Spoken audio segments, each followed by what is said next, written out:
Umat Islam berkumpul rame-rame di Monas itu. Itu gempar dunia, Pak. Bukan hanya Indonesia yang gempar, dunia gempar itu. Masa iya seorang Habib Rizik bisa mengumpulkan manusia ribuan bahkan hampir jutaan gitu. Di Monas dan berkumpul semua. Semua media itu menjadi sorotan. Apa kata media asing itu? Seorang Habib Rizik bisa menyuarakan satu suara. Dan apa yang ditakuti ketika itu? Satu saja. Kalau bicara jihad, habis tuh Pak, kata mereka gitu.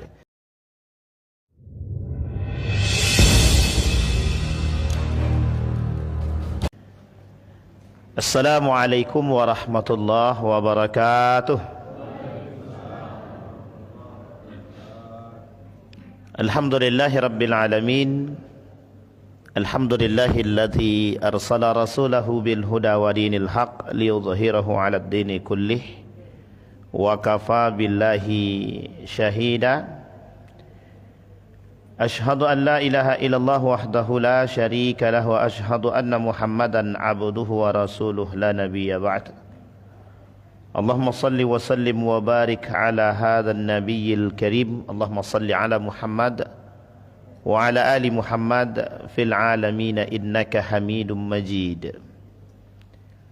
Ya ayyuhan nasu ittaqu rabbakumul ladzi khalaqakum min nafsin wahidah wa khalaqa minha zawjaha wa batha minhuma rijalan katsiran wa nisaa'a wattaqullaha alladzi tasaaluna bihi wal arham innallaha kana 'alaikum raqiba. Puji syukur kehadirat Allah dengan mengucapkan alhamdulillahirabbil alamin, bersalawat kepada Nabi dengan mengucapkan Allahumma salli ala Muhammad wa ala ali Muhammad fil alamin innaka Hamidum Majid. Bapak Ibu sekalian yang berbahagia, mudah-mudahan Allah ridai, Allah berkahi, Allah sehatkan, Allah kuatkan, Allah limpahkan rezeki. Insyaallah kita semua husnul khatimah. Untuk orang tua kita yang telah mendahului, Allah tempatkan di tempat terbaik di sisinya. Allah terima amal ibadahnya. Kemudian Allah kumpulkan bersama orang-orang yang saleh. Dan kemudian untuk orang tua kita yang masih hidup, Allah kuatkan, Allah sehatkan, Allah luaskan rezeki. InsyaAllah husnul khatimah. Amin ya rabbal alamin. Bapak Ibu sekalian yang berbahagia, di dalam satu hadis baginda Nabi Muhammad sallallahu alaihi wasallam dari Al-Hakim, rawahul Hakim, kata baginda Nabi Muhammad sallallahu alaihi wasallam, an Abi Hurairah radhiyallahu anhu, sami'tu Rasulullah sallallahu alaihi wasallam yaqul. Kata Nabi, sayusibu ummati da'al umam. Wa qala ya Rasulullah, wa ma da'ul umam? Qala al-asharu wal batalu, at-takathur wat tanajusu, at-tabaghut, at-tabaghut wat-takhasub, hatta yakuna al-baghy. Kata Nabi, umatku di akhir zaman terjangkit 6 penyakit yang itu dulu menjangkit pada orang-orang yang sebelum mereka. Yang pertama kata beliau, al-ashar wal batal, al-kufru min ni'matillahi wal israfu bih. Orang-orang yang kufur akan nikmatnya Allah dan orang-orang yang berlebihan atas nikmatnya Allah. Yang kedua, yang ketiga, at-takatsur at-takatsur wat-tanajus. Orang-orang yang menumpuk harta dan berlebih-lebihan dalam menghidupi dunia, menghirup dunia. Wat-tanajus fid dunya. Yang kelima, at-tabaghut, saling membenci antara satu dengan yang lain. Wat-tahasud, saling iri. 6 hal. Kata Nabi, 6 perkara ini yang akan menjangkit pada umatku, dan penyakit ini yang 6 dulu telah terjangkit pada orang-orang sebelumnya. Orang-orang sebelum yang terjangkit itu pra-Islam, sebelum Islam datang atau jahiliyah. Jahiliyah sudah kita bahas di sini yang 4 poin dalam Al-Quran. Hukmul jahiliyah, dhannal jahiliyah, tabarrujal jahiliyah, hamiyatal jahiliyah. Ada 4 tuh. Itu karakter jahiliyah tuh. Tapi dari 6 poin tadi juga sama. 6 poin itu juga disebutkan karakter jahiliyah sebelum datangnya Islam. Al-Quran berbicara 4 karakter dalam Al-Quran yang disebutkan secara zahir tentang kejahiliahan itu. Tapi Syekh Abdul Razak mengatakan ada sekitar sekian banyak karakter jahiliyah di dalam Al-Quran. Dan karakter-karakter itu tidak disebutkan secara spesifik bahwa itu adalah jahiliyah gitu. Tapi dari 4 yang tadi itu sudah zahir. Karena Al-Quran yang berbicara zannal jahiliyah. Kemudian hukmul jahiliyah, tabarrujal jahiliyah, kemudian hamiyatal jahiliyah. Dan keempat-empatnya Allah sebutkan dalam Al-Quran. Itu jahiliyah semua tuh. Uniknya jahiliyah ini itu sebelum datangnya Islam. Islam belum datang tuh. Kalau kita berbicara tentang 6 hadis tadi, dari 6 poin tadi yang dalam hadis Nabi tadi, kata Nabi sama, itu juga sebelum Islam datang. Karakter sebelum Islam datang. Jadi karakter manusia pilihan itu kelihatan tuh. Nabi manusia pilihan itu. Abu Bakar tidak pernah neko-neko. Abu Bakar tidak pernah neko-neko. Umar bin Khattab juga nggak pernah neko-neko. Ya memang hobi gelut tapi kan tidak neko-neko juga. Umar bin Khattab tidak pernah mabuk dia. Umar bin Khattab itu karakternya memang baik dari sebelumnya. Utsman bin Affan bukan pemain judi dia, bukan pemain perempuan. Ya kaya memang kaya ada. Apalagi Ali bin Abi Thalib. Karakter bapaknya Abu Thalib itu dikenal. Abu Thalib, Abdul Muthalib itu dikenal sebagai orang yang betul-betul baik. Jadi keluarga Abdul Muthalib itu satu keluarga itu orang baik semua. Orang baik semua. Sehingga menurun kan, menurun karakter itu. Jahiliyah itu pada masanya itu karakter yang tadi disebutkan oleh Nabi. Yang pertama orang-orang yang kufur dengan nikmatnya Allah. Sebenarnya bukan kufur dengan nikmat Allah karena memang mereka tak pernah bersyukur. Ya karakternya begitu memang. Ya kaya karena memang belum ada tolak ukur gitu. Yang jelas kami kaya ya sudah, kami punya kuasa gitu. Kalau dia sudah kaya ya sudah punya kuasa gitu. Sehingga Bapak Ibu, di dalam satu pandangan para ulama itu setidaknya ada 4 poin kehancuran satu negeri, tanda dekatnya kehancuran satu negeri. Jadi ada sekitar 4 sampai 5 poin. Kata para ulama itu yang dinukil dari perkataan Allah di dalam Al-Quran itu setidaknya itu ada 5 poin setidaknya ya, 5 poin yang tanda dekatnya akan kehancuran satu negeri gitu. Itu kan lumayan juga tuh kalau bicara tanda dekatnya kehancuran satu negeri itu.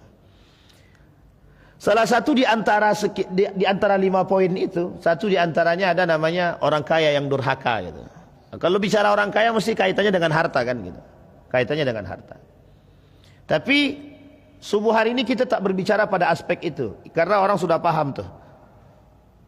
Karena di dalam Islam itu sudah jelas kenapa sebabnya runtuh peradaban Islam. Dan kita sampaikan jauh-jauh hari di sini.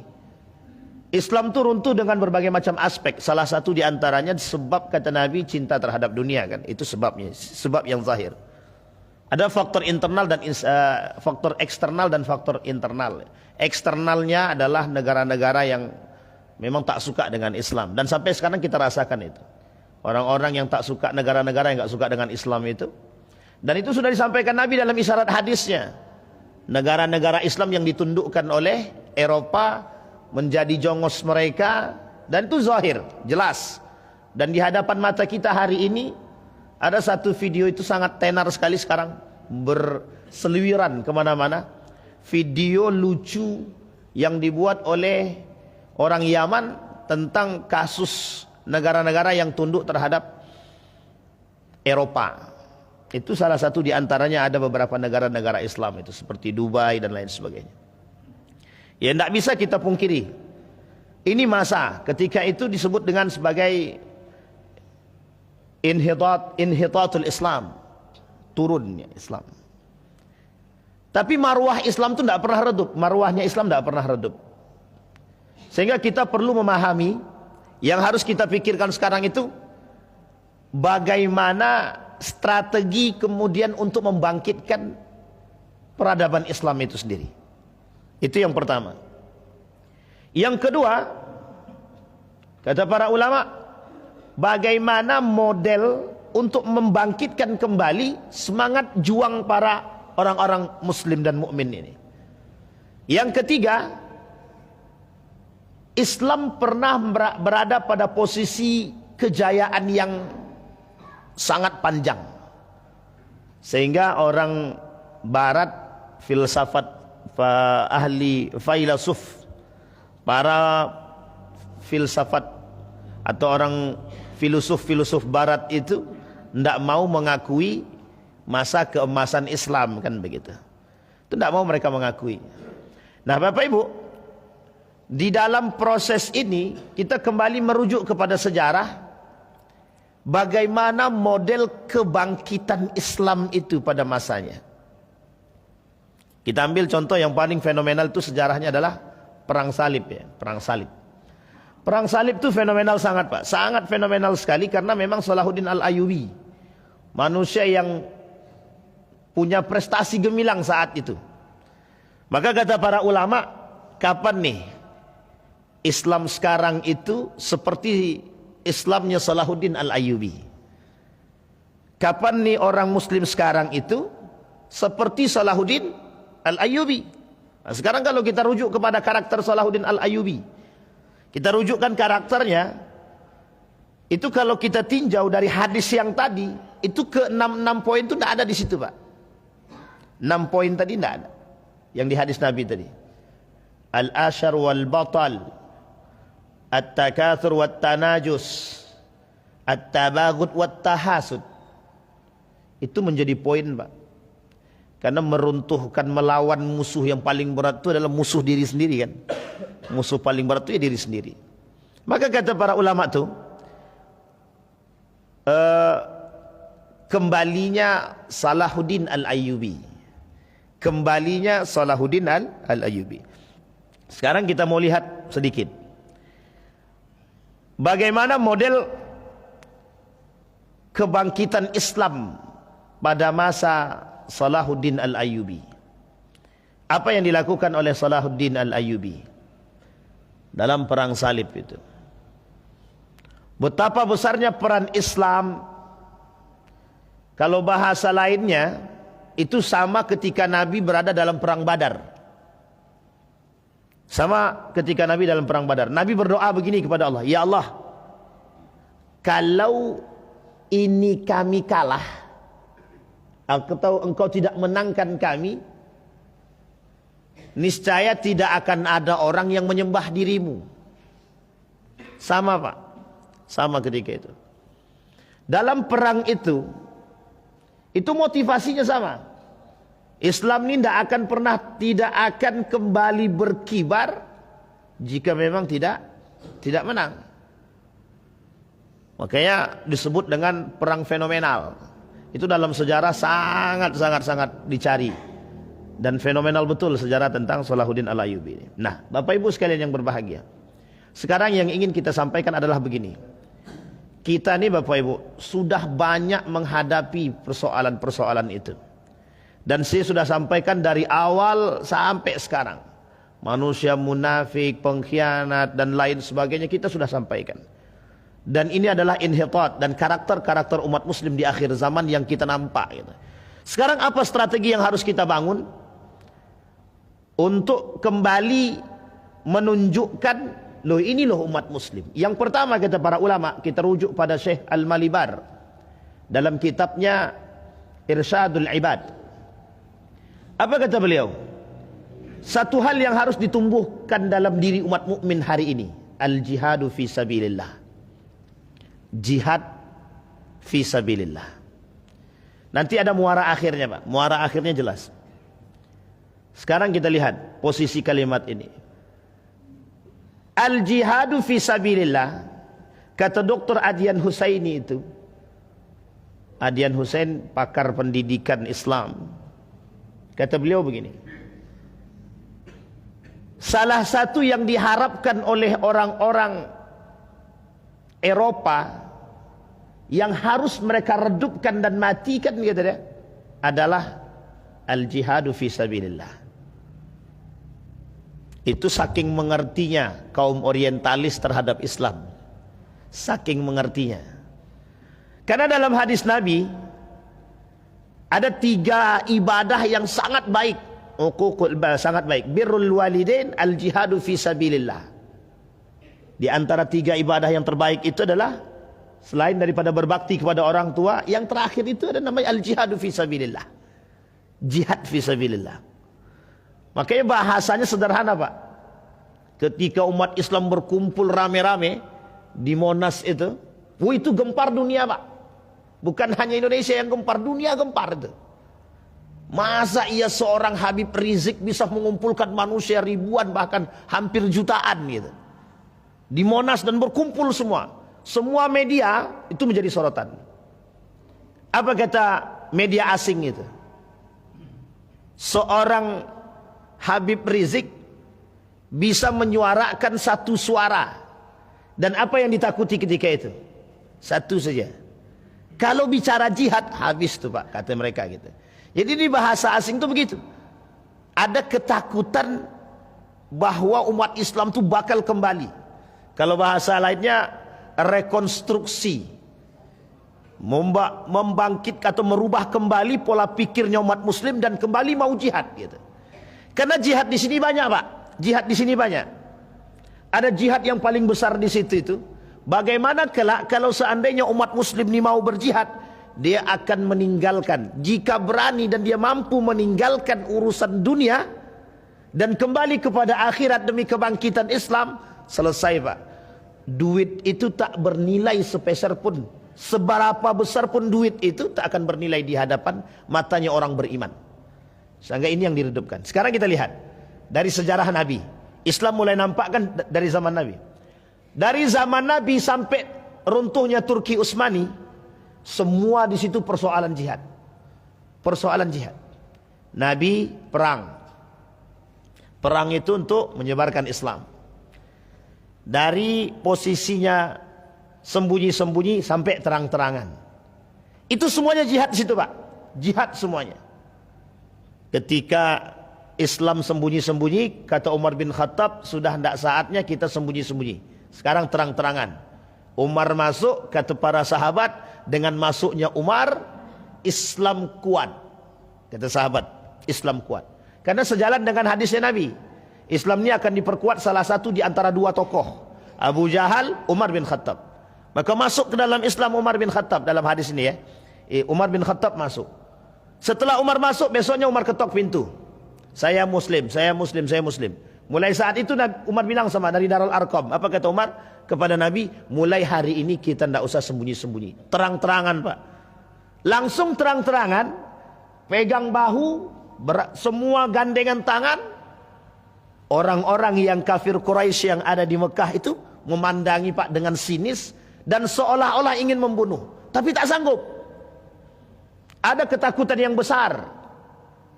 Dengan jumlah yang sedikit, kenapa Allah katakan dalam Al-Quran itu, dalam perang Badar, kam min fi'atin qalilatin ghalabat fi'atan katsiratan bi'idznillah, itu yang membuat semangat besar itu semangat jihadnya tadi. Coba bayangkan. Andai kata yang di sini punya semangat jihad semua, wah itu lain semangat sekali. Ibu-ibu tukang masak, gitu. Pokoknya kalau mau jihad kami siapkan, akan begitu. Nah, ini semangat. Tapi jihadnya ya, jihad poin di sini. Kata Gus Bahak itu, lemahnya jihad itu di situ. Jadi satu cara untuk menghancurkan umat muslim ini adalah lemahkan dulu jihad mereka. Nah, nanti kita lihat bagaimana cara mereka melemahkan jihad tersebut. Nah, sampai di sini bisa dipahami Bapak Ibu ya. Jadi poin jihadnya itu. Kata para ulama, kata Syekh Al-Malibar itu jihad. Makanya kalau Bapak Ibu kita bicara persoalan jihad itu, kalau kita bicara itu agak sedikit sensitif ya, tapi tidak apa-apalah gitu. Sampai kapan umat muslim mengalami ketertinggalan? Sampai mereka benci akan jihad. Selagi mereka benci akan jihad. Selagi mereka benci dengan jihad, tidak ada namanya istilah kebangkitan Islam. Coba bayangkan, kata para ulama begitu. Selagi mereka benci dengan jihad, tidak ada namanya kebangkitan Islam. Nah, sekarang jihad ini panjang Pak. Nah, nanti kita lihat poin jihad yang disebut itu. Jadi Bapak Ibu, ini posisi kita sekarang di situ. Nah, kata para orientalis, salah satu cara meruntuhkan umat muslim itu runtuhkan semangat jihad mereka. Makanya tidak ada anak-anak muda sekarang yang mau jihad itu. Nah, jangankan anak muda, orang-orang tua pun tidak lagi semangat jihad itu. Kata Ustaz Abdul Somad itu, datang orang tua, kalau yang tua datang mau jihad itu tinggal jihad dalam masjid je lah, kata dia. Kata Ustaz Abdul Somad itu jihad dalam masjid saja. Kalau yang datang anak muda, kan itu bahasanya Soekarno itu. 10 berikan aku 10 anak itu, tapi itu bahasa isyarat ya, bahasa kiasan ya. Berikan aku 10 pemuda, akan kugoncangkan dunia gitu. Sekarang pemudanya pada main game semua. Apa yang mau digoncangkan gitu? Aras saja tidak bergoncang gitu kan. Baik Bapak Ibu, jangankan aras, masjid aja susah goyangnya gitu. Sampai sini paham Bapak ya. Jadi ini karakteristiknya di situ. Nah, itu yang pertama, jihad. Nah, sekarang kita lihat apa yang disebut dengan jihad sekarang. Kata para ulama itu jihad itu ya berperang, jihad itu ya berperang. Tapi ada yang kemudian membuat bahasa lebih sederhana. Jihad itu adalah melawan hawa nafsu. Asyaddul jihad jihadul hawa. Sebaik-baik seberat-beratnya jihad, jihad melawan hawa nafsu. Loh, memang betul Pak, sekarang ini kita sedang berperang dengan diri kita sendiri. Coba bayangkan, pilih mana gitu. Pilih, ini yang bahasa sederhana ya, pilih mana gitu. Pilih salat di masjid atau salat di rumah kan gitu. Itu kan jihad itu. Pilih ke masjid atau ke mall yang banyak diskonnya gitu kan. Bagi ibu-ibu kan. Dan ini jihad Pak, jihad melawan yang betul. Itu sebenarnya sederhana, tapi ada jihad yang paling berat lagi. Dalam persoalan pendidikan, pilih mana? Sekolah yang ada Islamnya atau sekolah yang tidak ada Islamnya gitu. Pilih mana? Menanamkan semangat Al-Quran dan nilai keislaman terhadap anak melalui pendidikan berbasis Islam atau tidak gitu. Nanti banyak gitu Pak. Banyak gitu. Sekarang lihat jihadnya para pakar pendidikan Islam hari ini. Apa jihad mereka hari ini? Bagaimana meruntuhkan model liberalisme sekulerisme dalam perguruan tinggi. Ini saya kasih tahu dengan cara agak-agak sedikit vulgar tuh begini. Sarangnya liberalisme, sekulerisme itu di perguruan tinggi sekarang. Itu sarang betul tuh Pak. Sekulerisme, pluralisme, liberalisme itu sarangnya kalau Bapak mau lihat itu di perguruan tinggi. Itu kalau tersinggung perguruan tinggi berarti memang sama tuh, pelaku semua tuh. Tapi memang di situ Pak. Sampai bahasan dalam satu buku ada namanya On Islamic Civilization itu, dalam satu buku itu tebal sekali. Itu isinya pembahasan bagaimana mengeluarkan isu, mengeluarkan paham-paham ini daripada perguruan tinggi itu. Coba bayangkan. Universitas Islam Negeri misalkan. Ternyata di dalam itu semuanya adalah liberalisme. Sampai ada seorang pakar itu, kalau saya tak salah Profesor Dr. Azumardi Azra, apa kata beliau? Saatnya umat muslim membuka diri gitu, dan menerima keterbukaan gitu. Sepintas begitu dalam dunia keilmiahan dianggap itu benar. Tapi hati-hati dengan pernyataan demikian. Kenapa kita bilang hati-hati? Dampak dari keterbukaan kita hari ini itu yang terjadi. Paham maksud saya Bapak Ibu ya?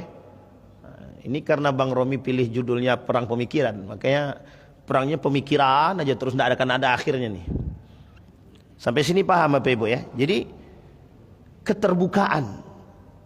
Sehingga bahasa dalam Al-Quran itu, bagaimana keseimbangan itu bisa timbul dan nampak, sementara umat muslim itu meruntuhkan keseimbangan itu sendiri gitu. Nah, ini kita ambil contoh begini. Sederhananya begini. Tadi kata Nabi dalam hadisnya itu penyebab umatku akan terjangkit penyakit 6 hal. Satu di antaranya kata Nabi adalah mereka at-takatsur, menumpuk-numpuk harta. Sekarang kita perhatikan Pak kalimat sederhana ini. Nabi bilang at-takatsur. Makna lain daripada at-takatsur itu bermegah-megahan. Makna lainnya adalah menumpuk-numpuk harta. Sekarang kita lihat.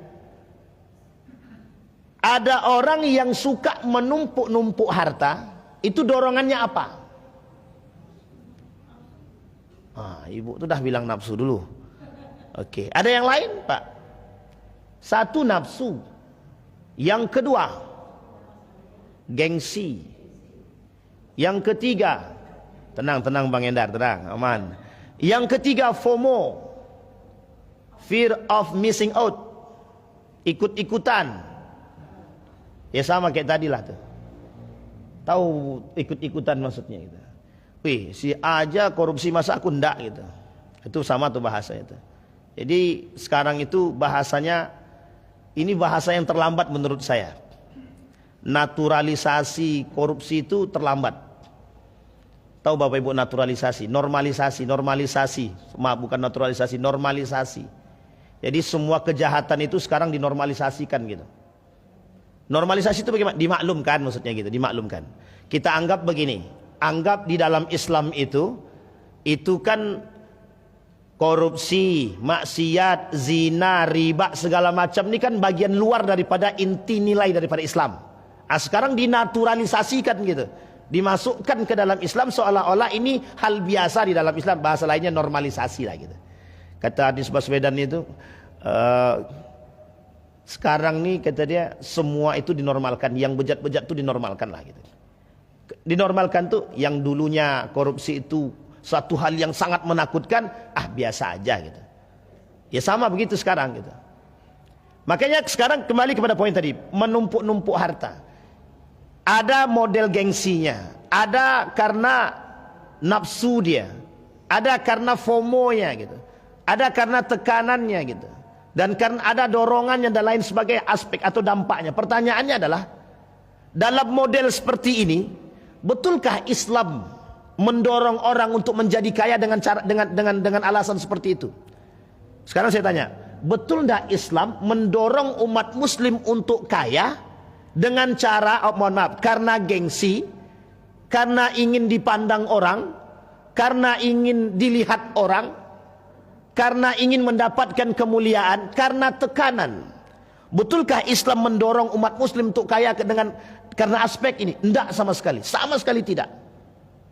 Sekarang pertanyaannya, mereka kaya dorongannya apa? Hawa nafsu. Sekarang pertanyaannya, kalau dorongannya hawa nafsu, kira-kira cara yang digunakan untuk memperkaya diri halal atau haram? Ibu ini semangat kali lah.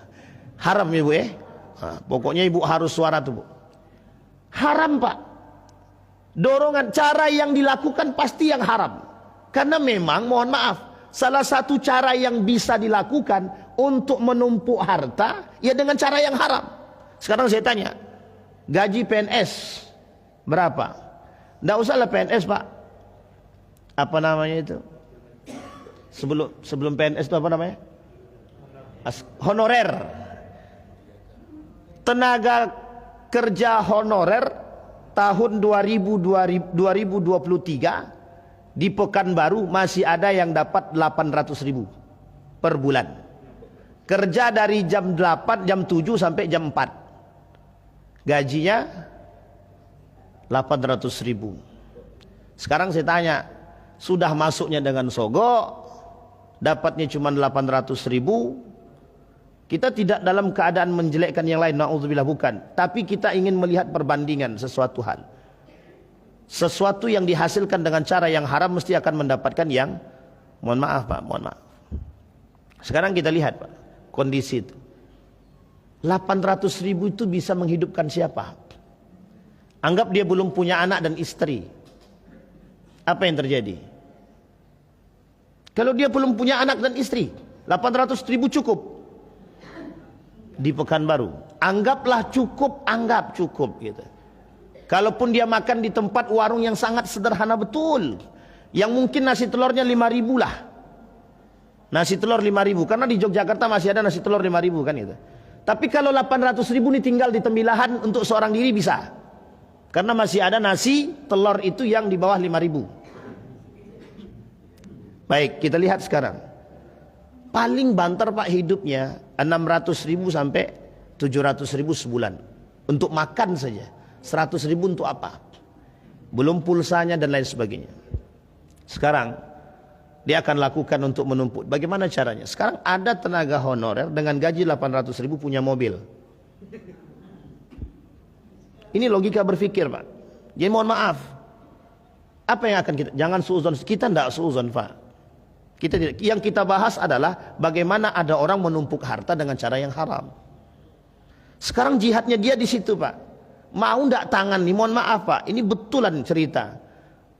Ada seorang sahabat itu staf ahli DPRD provinsi.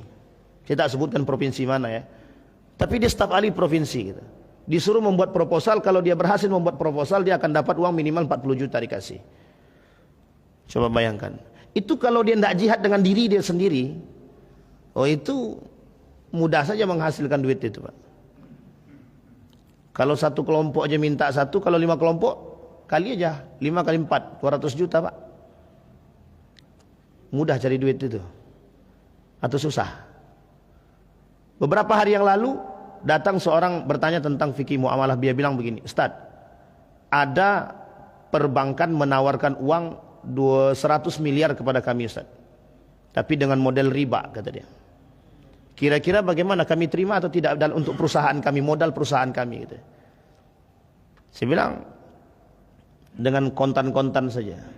Selagi ada unsur ribawi sampai kapan pun tidak akan pernah Allah ridai, saya bilang. Tapi Ustaz, ada Ustaz yang membolehkan katanya. Dibandingkannya pula begitu. Astagfirullah wa atubu ilaik. Ya mungkin ada yang membolehkan gitu. Tapi yang uniknya, yang 50 miliar mereka tolak. 25 miliar mereka tolak. Pas 100 miliar goyang dia. 100 miliar Ustaz katanya. Besar juga katanya. Sayang kalau ditolak. Coba bayangkan tuh Pak. Sampai mereka cari pembenaran. Mohon maaf ya. Ini ilustrasinya Pak. Sampai mereka mencari pembenaran dalil agar bisa menerima uang 100 miliar tersebut. Sampai di sini bisa dipahami gaya berpikirnya Pak. Coba. Sekarang nih Pak. Salah satu cara melemahkan semangat jihad itu dengan cara begitu Pak. Bagaimana umat muslim bisa tidak semangat jihad dengan beberapa cara. Satu, asupan makanan yang harus mereka terima. Apa kata Profesor Dr. Muniarti, Rektor Tazkiyah, Universitas Tazkiyah di Bogor. Apa kata beliau? Salah satu yang bisa menurunkan semangat berislamnya seseorang itu dari hal makanan yang halal dan haram. Kalau yang halal yang dia makan, mesti semangat berislam itu tinggi. Tapi kalau yang dimakan dia yang haram, runtuh. Makanya kenapa mereka semangat sekali membagi daging babi itu menjadi 180 macam bagian yang diterjemahkan dalam bahasa Inggris, dalam setiap itu berbeda semua. Dari 1 sampai 180 itu semuanya beda bahasa Inggrisnya. Dan itu bagian-bagian pada daging babi tadi. Yang oleh mereka dikatakan 160 produk dihasilkan dari seekor babi. Hanya tujuannya untuk menurunkan semangat berislamnya umat muslim itu sendiri.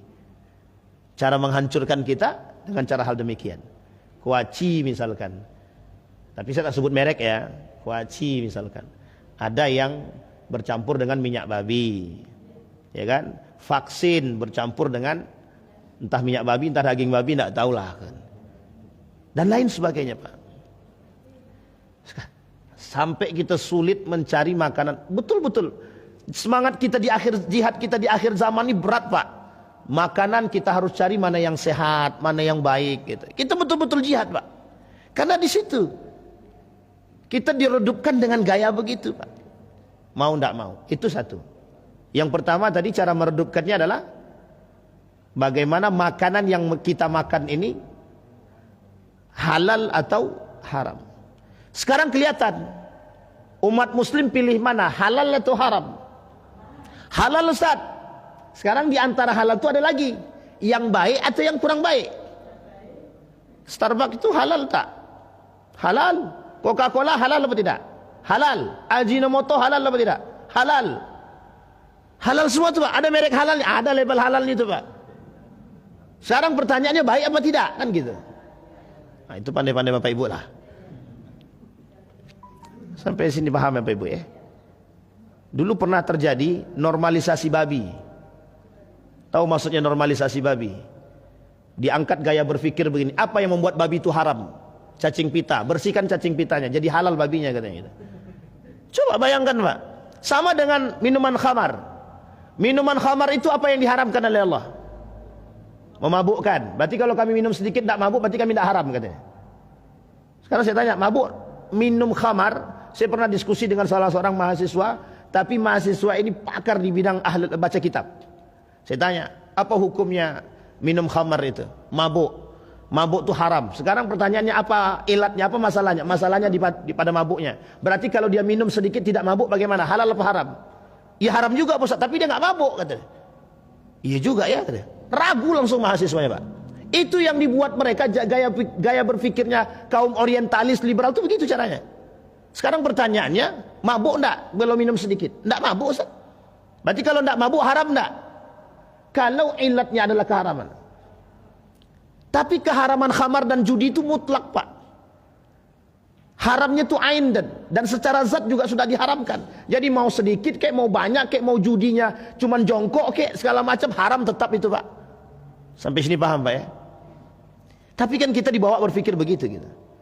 Nah, orang yang melakukan perbuatan-perbuatan seperti ini, mohon maaf betul. Orang yang membuat perbuatan-perbuatan seperti ini yang sudah zahir keharamannya, tapi kemudian mereka balik untuk bisa dihalalkan, itu mesti banyak makan yang haram-haram juga. Ada paling tidak. Sekarang kalau kita tanya, siapa di antara kita yang tidak pernah makan makanan hal yang haram? Bukan haram secara makanan, tapi mungkin bisa jadi haram secara pendapatan. Kan kalau kita bicara seperti ini Pak, ini kata Agim, perhatikan betul makanan yang engkau makan. Karena yang masuk ke dalam kita kalau kotor-kotor dia Pak, itu membahasakan ini yang susah. Sehingga kalau kita fikir-fikir, mohon maaf saya punya seorang kawan penghafal Quran. Apa kata beliau? Ustaz kasih saya kebetulan ngasih beliau sesuatu. Langsung ditanya sedetail mungkin Pak. Sebenarnya saya sangat risih ketika ditanya, tapi berpikir kembali Pak. Ustaz kasih saya ini dari mana? Duitnya dari mana? Kan kalau ditanya begini kan kita agak-agak gimana Pak? Tapi Ustaz mohon maaf Ustaz, ini Ustaz tidak ambil dari yang lain kan? Ini halal kan? Saya bilang ya Allah, saya bilang. Masih juga ragu dia gitu. Halal, tapi mungkin bisa jadi wajar Pak, wajar gitu. Saya tidak mau Ustaz sesuatu yang masuk dalam perut saya ini jangankan yang haram Pak, yang syubhat dia nggak mau kata dia. Karena susah saya menghafal Quran kata dia. Coba bayangkan Pak jawaban dia. Kami susah menghafal Quran Ustaz kalau yang syubhat itu masuk. Yang syubhat masuk susah menghafal Quran. Gimana yang masuk yang haram? Itu yang syubhat Pak. Paham ya? Bisa dipahami Pak ya? Jadi jangan menormalisasikan sesuatu yang memang sudah tidak baik. Itu kenapa kita harus baikkan gitu. Apa kata beliau? Karena mohon maaf, yang makan yang haram. Kalau dalam hadis Nabi gini, orang yang memakan makanan yang haram, masrabuhu haram wa ma'kuluhu haram, wa libasuhu haram wa malbasuhu haram, anna yustajabalah. Allah tidak akan pernah terima tolak. Allah tidak akan pernah menerima doanya sama sekali kata Nabi kan. Sekarang itu doa. Sekarang kita tinjau dari aspek itu. Bapak Ibu boleh cek itu. Boleh cek. Mau lakukan penelitian silahkan. Suruh orang-orang melakukan penelitian. Siapapun dia. Lakukanlah penelitian. Apa dampak daripada makan makanan yang haram? Mesti akan ditemukan Pak. Baik secara ilmiah ataupun non ilmiah. Orang yang memakan yang haram sulit bagi dia untuk menerima yang sifatnya baik itu sulit Pak. Orang yang memakan sesuatu yang haram, yang sifatnya haram secara jenisnya, fisiknya, apalagi dengan cara pendapatan yang haram. Tadi makanan kan, sekarang model pendapatan. Ya, cara pendapatannya dengan cara yang haram sama. Dia ada makanan yang haram karena makanan itu sendiri. Yang kedua ada makanan yang halal tapi jadi haram karena pendapatannya. Kemudian ada karena pekerjaan yang haram. Di akhir zaman itu kata Nabi, ada sekian banyak pekerjaan-pekerjaan yang menjadi haram. Menjadi haram, ingat kalimatnya menjadi haram. Artinya yang sebelumnya tidak haram bisa jadi haram. Jika ada aspek-aspek tertentu. Salah satunya notaris. Notaris itu bisa jadi haram kalau ada unsur keharamannya. Semua pekerjaan begitu. Kalau ada unsur keharamannya, pekerjaan tersebut bisa jadi haram. Kemarin ada yang bertanya begini 2 hari yang lalu, Ustaz, kami buka usaha, cuma pemodalnya bukan kami, Ustaz. Ada orang yang punya modal banyak, Ustaz, tapi kami cuma melakukan saja. Sementara yang punya modal ini, Ustaz, dia pinjam uang dan deposito uang di bank konvensional, katanya. Dia semuanya begitu aja pertanyaannya tuh. Saya bilang, nah, itu bagaimana itu, Ustaz? Haram apa tak haram ya gitu? Kalau haram kami tinggalkan. Itu kalau langsung kita haramkan langsung ditinggalkannya, Pak. Tapi apakah ulama langsung mengharamkan begitu? Tak, Pak. Tengok dulu. Yang bekerja ini bagaimana orangnya, karakternya nih. Yang bekerja ini, itu ditinjau sedemikian, Pak. Sampai ke akar-akarnya dilihat sama para ulama. Oh, si fulan bekerja. Itu kalau sempat diharamkan, pekerja-pekerja bank konvensional haram semua itu, Pak. Tapi ulama tidak langsung mengharamkan demikian. Ada sebabnya, itu yang ditinjau, Pak. Begitu Islam tuh, Pak. Cuma keberhati-hatian Islam terhadap sesuatu hal yang haram dan syubhat itu, kata Ibnul Qayyim Al-Jauziyah, itu syubhat itu mesti mengantarkan pada yang haram. Apa kata Nabi dalam hadis? Faman waqa'a fi syubhat waqa'a fil haram. Yang terjebak dalam kesyubhatan mesti terjebak dalam keharaman. Itu Nabi yang bilang dalam hadisnya. Sampai sini paham, Pak ya? Jadi cara meruntuhkan semangat jihad dalam diri seseorang tadi, dalam diri seorang muslim, asupan yang halal dan haramnya. Sampai di sini bisa dipahami, Pak ya? Yang kedua, bagaimana cara mereka meruntuhkan semangat jihad dalam diri umat muslim tadi? Yang kedua, dibuatlah mereka cinta terhadap dunia. Bagaimana cara mereka cinta terhadap dunia? Apa yang disukai oleh umat muslim, umat manusia hari ini?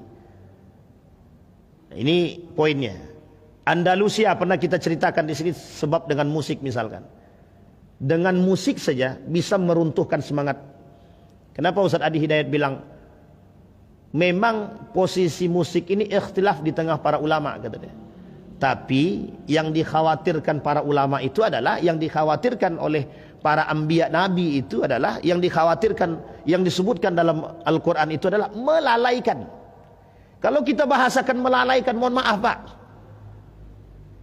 Mohon maaf lah, Bapak Ibu pasti bisa jawab sendiri kan. Musik mana yang tidak melalaikan sekarang itu? Uang 17 Agustus saja refleksinya azan berkumandang, musik jalan terus. Itu refleksi kemerdekaan tuh. Yang kita syukuri, kita mensyukuri kemerdekaan. Mensyukuri kemerdekaan, tapi mereka tidak tahu kemerdekaan itu diberikan dari anugerah ilahi. Harusnya kan rasa syukurnya jelas gitu. Jogetnya jalan, campur baurnya jalan, judinya oke, khamarnya oke, tapi refleksi kemerdekaan. Di mana letak kemerdekaannya itu? Wallahu alam. Sampai sini paham, Pak ya? Musik. Jadi dibuat sesuatu yang bisa menikmati, bisa dinikmati. Eropa pada masanya, salah satu pengaruh musik di Eropa itu pada masa Ziryab, Andalusia. Seorang pemuda namanya Ziryab yang membuat atau memanipulasi Eropa atau merubah Eropa dari yang tidak mengenal musik menjadi mengenal musik. Namanya Ziryab, cari aja. Nanti ketemu tuh, Pak, Ziryab. Orang yang mengenalkan musik, semenjak saat dia mengenalkan musik kepada masyarakat Andalusia ketika itu, semua orang bermain musik. Dan semua, bukan semua, mayoritas mengenal musik. Dan mayoritas terlena dengan musik. Semua terlena dengan musik. Nah, sekarang persoalan lagi paling sederhana lagi, ketika musik, halal tidak musik itu? Halal, maaf. Mubahkah? Mubah. Sunnahkah? Sunnah. Haramkah? Haram.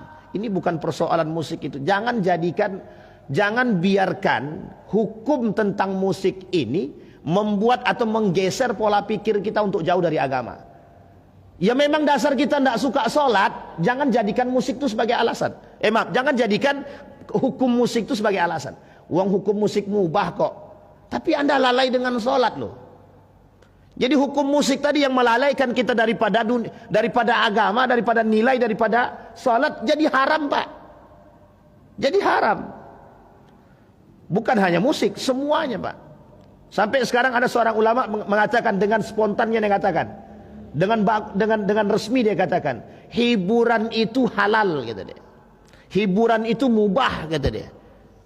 Tahu yang saya maksud ini Pak? Ini videonya lagi rame kemarin itu.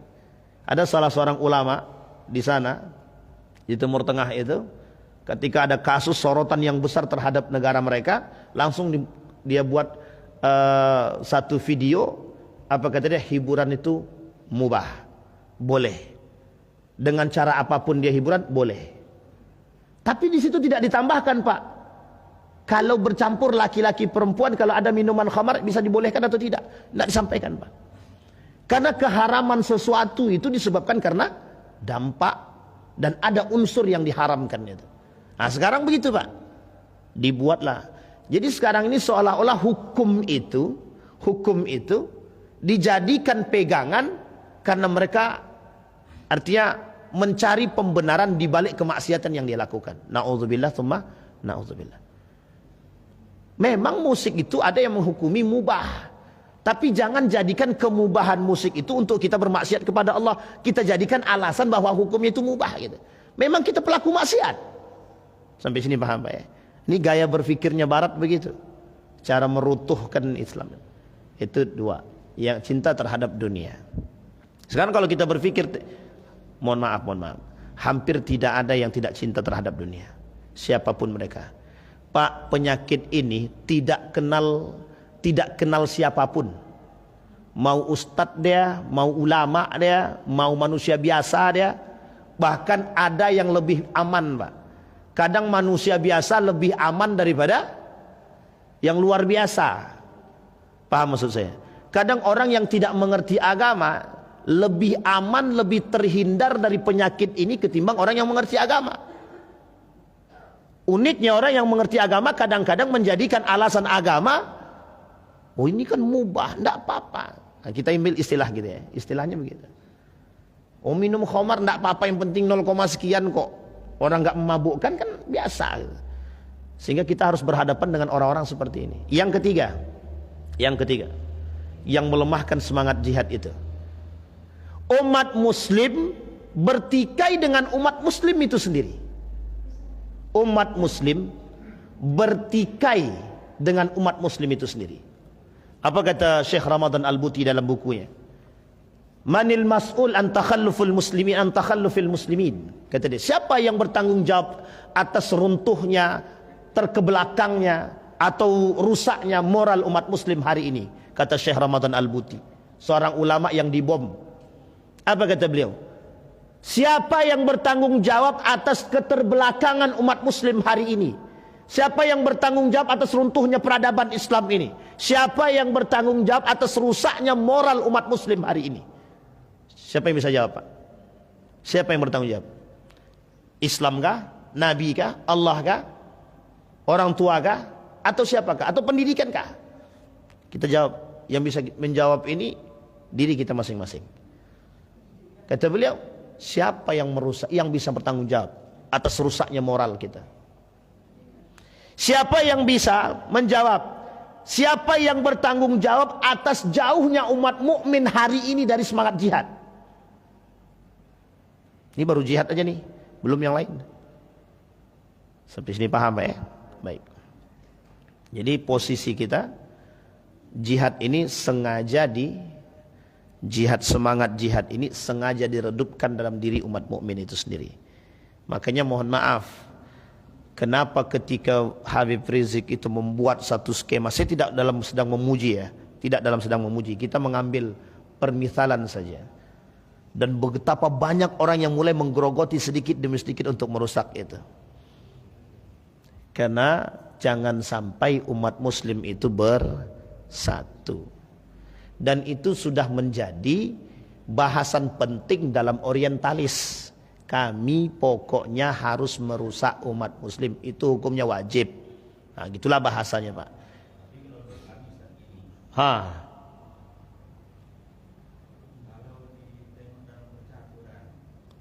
Jangan tengok catur. Catur itu bisa jadi haram itu nanti. Gimana? Oh gitu. Iya. Semuanya kafir. Ya, percaturan dunia ya.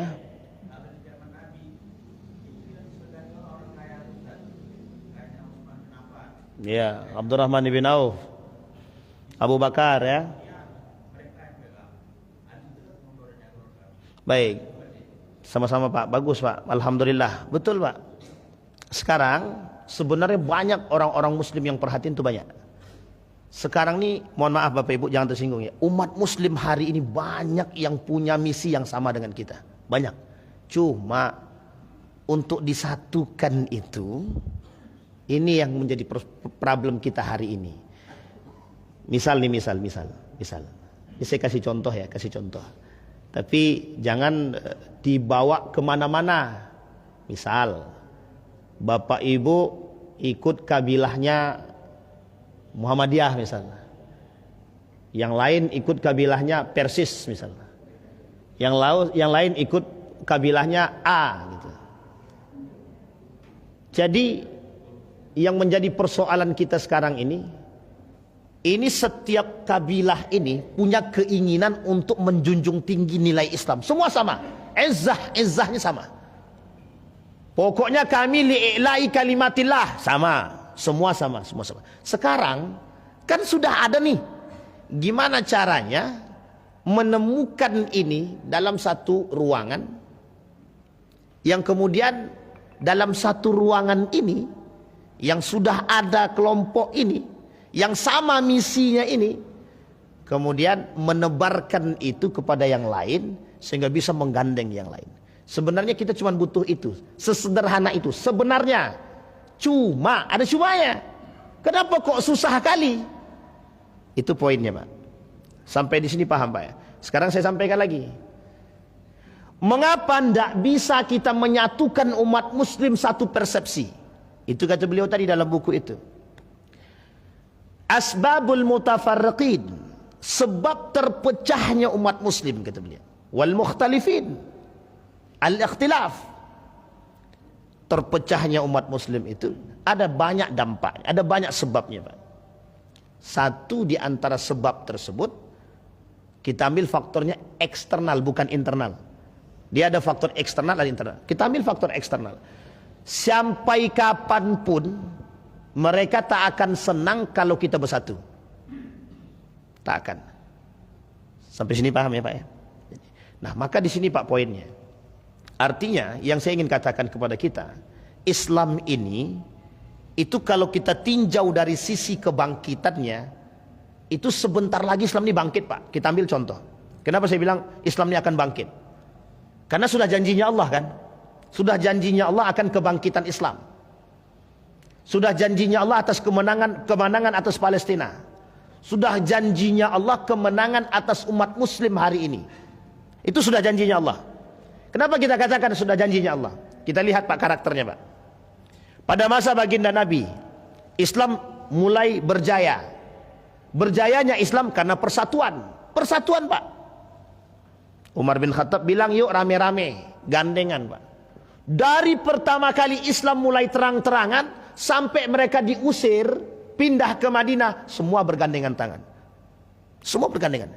Siapapun yang masuk, yang menyusup dari kalangan mereka mesti terpental karena masih kuat. Itu kan sedikit Ustaz jumlahnya. Kita ambil permisalan dulu. Salahuddin Al-Ayyubi pada masa Umar bin Khattab mulai ekspansi keluar Pak. Umar bin Khattab keluar ekspansi. Islam dibanggakan, izzah Islam ditegakkan.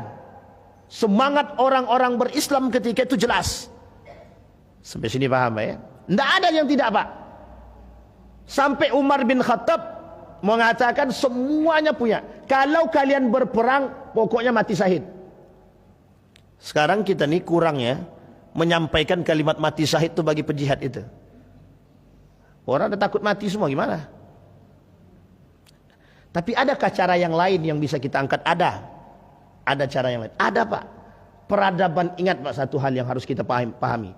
Islam tidak akan pernah dihinakan.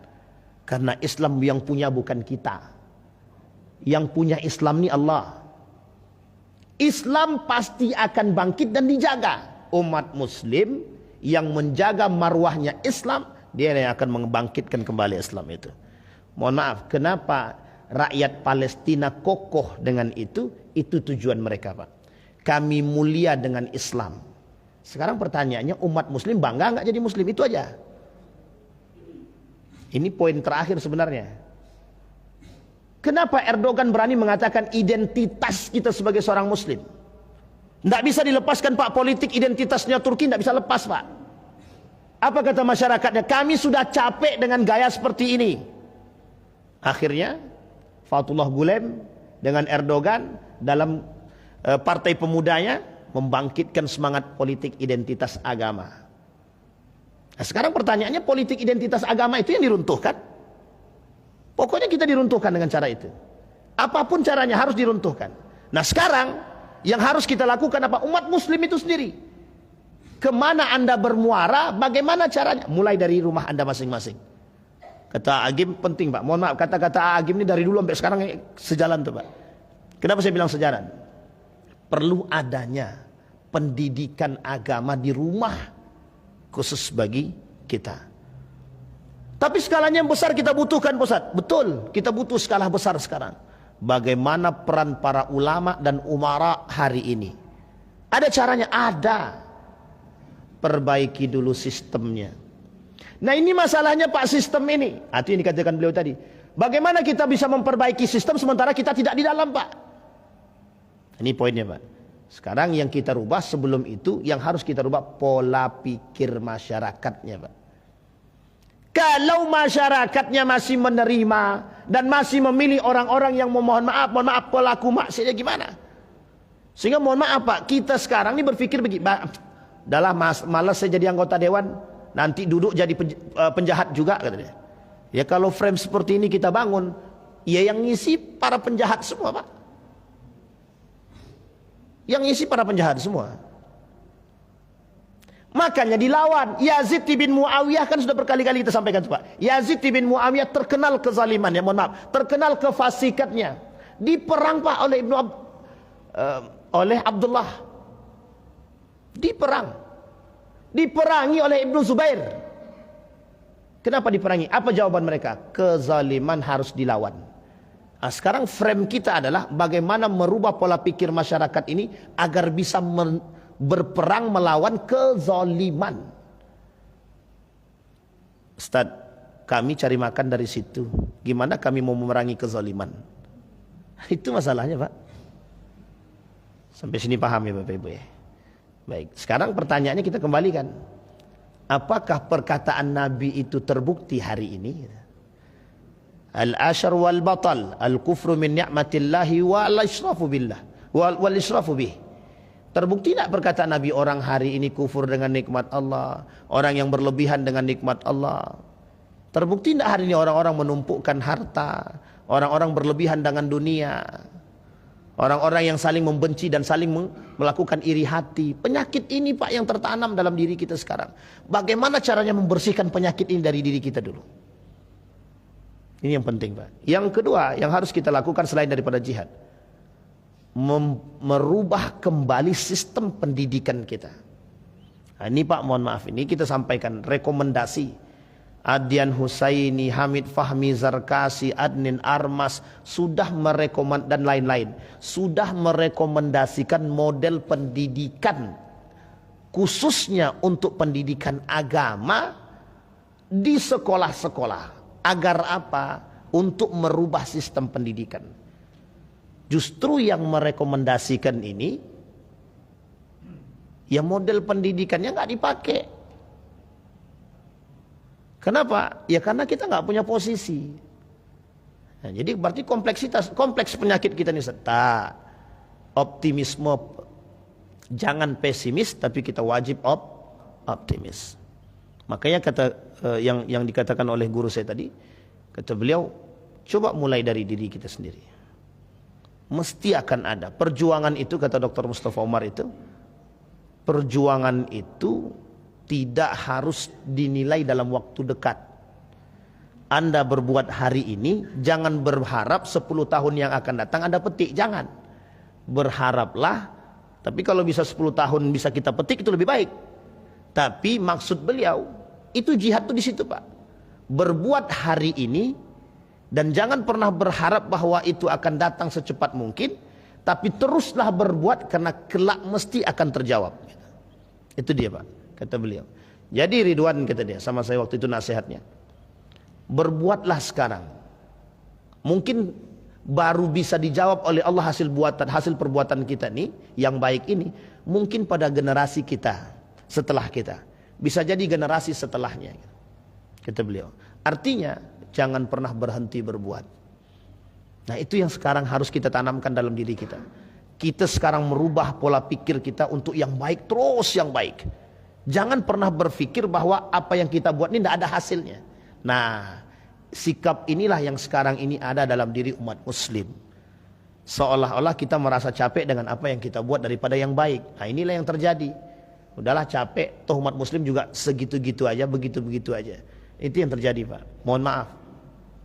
Mengapa Palestina kokoh meskipun dibombardir, taruhannya nyawa? Itu yang harus kita jadikan patokan hari ini, Pak. Mereka dalam keadaan lapar masih bisa bertahan, akidah masih aman, tidak berubah sedikit pun. Mengapa kita yang akidahnya jelas, kondisinya aman, kok bisa merubah akidah kita? Kok bisa kita rubah hukum kita? Kok bisa kita rubah? Karena perut kita sudah diisi dengan yang haram. Maka jangan pernah memasukkan sesuatu yang haram ke dalam perut kita, akan merubah pola pikir segalanya. Sampai di sini bisa dipahami Bapak Ibu ya? Dua hal. Nanti kita lanjut di pertemuan yang akan datang, poin-poin selanjutnya. Karena dua hal tersebut yang bisa untuk kita jadikan patokan untuk membangkitkan semangat atau kemudian peradaban Islam. Yang pertama jihad, yang kedua reformasi, bukan reformasi ya, rekonstruksi pendidikan. Yang pertama jihad, yang kedua rekonstruksi. Nanti insyaallah poin-poin selanjutnya kita sampaikan di pertemuan yang akan datang dengan izin Allah. Mudah-mudahan Allah izinkan.